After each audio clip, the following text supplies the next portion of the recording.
بسم اللہ الرحمن الرحیم۔ السلام علیکم ورحمۃ اللہ وبرکاتہ۔ ہم جملہ ائمہ معصومین علیہم السلام اور خاص کر امام وقت کی خدمت میں ولادت امام حسین علیہ السلام کی مبارکباد پیش کرتے ہیں اور اسی حوالے سے آج مختصر سی گفتگو کریں گے۔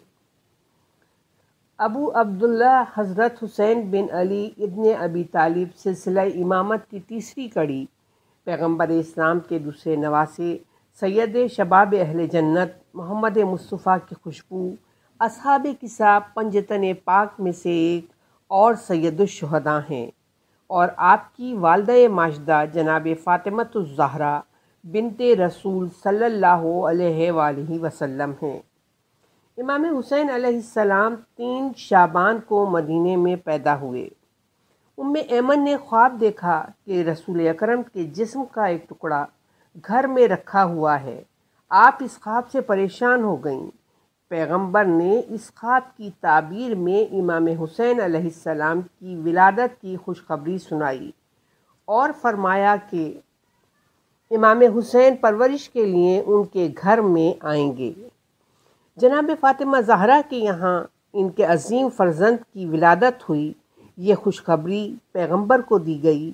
آپ فوراً علی و فاطمہ علیہم السلام کے بیت الشرف میں تشریف لائے۔ اسماء بنت امیس سے فرمایا، اے اسماء میرے بیٹے کو میرے پاس لاؤ۔ اسماء بچے کو آپ کے پاس لے گئیں۔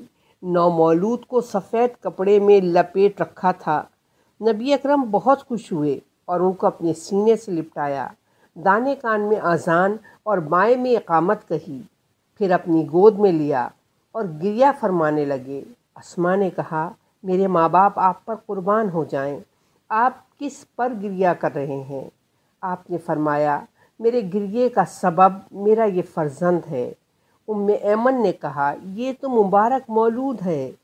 حضرت نے فرمایا، اے اسماء میرے اس فرزند کو ایک باغی گروہ قتل کر دے گا، میری شفاعت ان لوگوں تک نہیں پہنچے گی۔ پھر پیغمبر نے جناب امیر سے فرمایا، تم نے میرے بیٹے کا نام کیا رکھا؟ آپ نے فرمایا، یا رسول اللہ میں آپ پر سبقت کیسے کر سکتا ہوں؟ اسی وقت حبیب خدا پر وحی نازل ہوئی جو اس مبارک مولود کے نام کے بارے میں تھی۔ جب وحی تمام ہو گئی تو حضرت جناب امیر کی طرف متوجہ ہوئے اور فرمایا، اس کا نام حسین رکھو۔ 7ویں دن پیغمبر اسلام پھر جناب زہرا کے گھر تشریف لائے۔ اپنے نواسے حسین کے عقیقے کے عنوان سے ایک دمبا ذبح کیا۔ آپ نے سر موڑنے کا حکم دیا اور بالوں کے وزن کے برابر چاندی صدقے میں دی۔ جب جناب حسین علیہ السلام کی ولادت کا وقت آیا تو پیغمبر نے فرمایا، اے فاطمہ خدا تمہیں ایک بیٹا دینے والا ہے۔ جبرائیل نے اس کی ولادت کی خوشخبری مجھے دی ہے۔ جب تک میں تمہارے پاس نہ آ جاؤں اس کو دودھ مت پلانا، چاہے مجھے 1 مہینہ ہی کیوں نہ لگ جائے۔ جناب فاطمہ نے فرمایا، ٹھیک ہے میں ایسا ہی کروں گی۔ پیغمبر اسلام کسی وجہ سے مدینے سے باہر تشریف لے گئے۔ اسی اثنا میں امام حسین کی ولادت ہو گئی اور بی بی زہرا نے رسول خدا کے آنے تک آپ کو دودھ نہیں پلایا۔ حضرت جب تشریف لائے تو اس بارے میں سوال فرمایا۔ آپ نے فرمایا کہ میں نے دودھ نہیں پلایا۔ حضرت نے امام حسین کو اپنی آغوش میں لیا اور اپنی زبان آپ کے دہن مبارک میں ڈال دی اور آپ نے اس کو چوسنا شروع کر دیا۔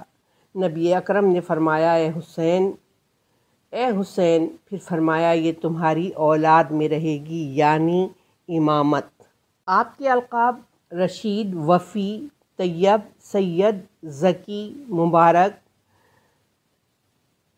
اور سبتے ہیں۔ مرتبے کے اعتبار سے آپ کا سب سے مشہور لقب رسول اکرم کی زبان سے جاری شدہ حدیث مبارک میں موجود جوانان جنت کا سردار ہے، اور اسی طرح حدیث مبارک میں حسین نواسوں میں بہترین نواسہ ہے میں موجود لقب سبتے ہے۔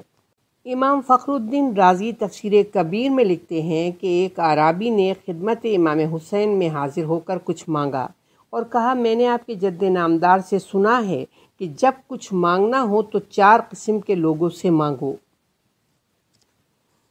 شریف عرب سے، کریم حاکم سے، حامل قرآن سے، حسین شکل والے سے۔ میں آپ میں یہ جملہ صفات پاتا ہوں، اس لیے مانگ رہا ہوں۔ آپ شریف عرب ہیں، آپ کے نانا عربی ہیں، آپ کریم ہیں کیونکہ آپ کی سیرت ہی کرم ہے، قرآن پاک آپ کے گھر میں نازل ہوا ہے۔ آپ حسین ہیں، رسول خدا کا ارشاد ہے کہ جو مجھے دیکھنا چاہے وہ حسن اور حسین کو دیکھے، لہٰذا عرض ہے کہ مجھے عطیے سے سرفراز فرمائیں۔ آپ نے فرمایا کہ جد نامدار نے فرمایا ہے کہ معرفت کے مطابق عطیہ دینا چاہیے۔ تو میرے سوالات کا جواب دے۔ سب سے بہتر عمل کیا ہے؟ اس نے کہا اللہ پر ایمان لانا۔ آپ نے پوچھا ہلاکت سے نجات کا ذریعہ کیا ہے؟ اس نے کہا اللہ پر بھروسہ کرنا۔ آپ نے پوچھا مرد کی زینت کیا ہے؟ کہا ایسا علم جس کے ساتھ حلم ہو۔ آپ نے فرمایا درست ہے۔ اس کے بعد امام حسین ہنس پڑے اور ایک بڑا کیسہ اس کے سامنے ڈال دیا۔ امام کا یہ عمل ہمیں یہ سکھا رہا ہے کہ جب ہم کسی کو عطیہ دینا چاہیں تو کس چیز کو معیار بنانا چاہیے۔ اب ہم امام عالی مقام کی چند نصیحتیں پیش کرتے ہیں تاکہ ہم عملی زندگی میں اس سے فائدہ اٹھا سکیں۔ ایک شخص نے امام حسین علیہ السلام کو لکھا کہ مجھے ایک مختصر سی نصیحت فرما دیجیے، تو آپ نے تحریر فرمایا جو بھی اللہ کی نافرمانی کا ارادہ کرتا ہے محبوب چیزیں کھو بیٹھتا ہے، اور جن چیزوں سے اسے خوف ہوتا ہے وہ بہت جلدی اس کے سامنے آ جاتی ہیں۔ ایک خطبے کے درمیان آپ نے فرمایا اے لوگوں، نیکیوں میں ایک دوسرے پر رشک کرو، مانوی فوائد میں عجلت سے کام لو، اس نیکی کو پسند نہ کرو جس میں جلدی نہ کی گئی ہو۔ ایک انسان نے دوسرے انسان کے ساتھ جو نیکی کی ہے چاہے وہ اس کا شکریہ ادا نہ کرے، اللہ ہر حال میں اس کا صلہ دے گا، بے شک خدا کی عطا بے حساب اور اس کا اجر عظیم ہے۔ آپ نے فرمایا آگاہ ہو جاؤ، تم سے لوگوں کا حاجتیں پیش کرنا تمہارے لیے اللہ کی نعمتیں ہیں، اللہ کی نعمتوں سے بیزاری کا اظہار نہ کرو ورنہ یہ خدا کے غضب اور عذاب میں تبدیل ہو جائیں گی۔ آخر میں ہم بارگاہ پروردگار عالم میں دعا گو ہیں کہ ہمیں سیرت امام حسین پر چلنے کی توفیق عطا فرما۔ پروردگار اپنی آخری حجت امام زمانہ کے ظہور میں تعجیل فرما۔ ربنا تقبل منا انک انت السمیع العلیم۔